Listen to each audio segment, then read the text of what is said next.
yes, no, and maybe, question and answer. Makipag-remix lang kayo sa kahit anong reels ko. Okay, once na nakita ko nakapag-reels kayo at na-share nyo na yung reels nyo yon, comment lang kayo mismo sa ginawa nyong reels na pag-remix sa reels ko, questions. Sasagutin ko kayo ng yes, no, and maybe.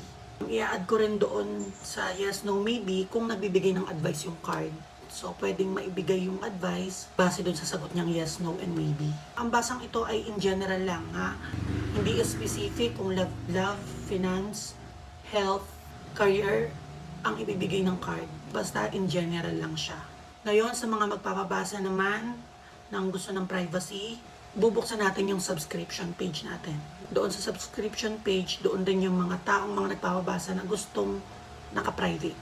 Okay? Huwag kayong mag-alala dahil ang kikitain po sa subscription ay ipamimigay rin sa mga taong nangangailangan.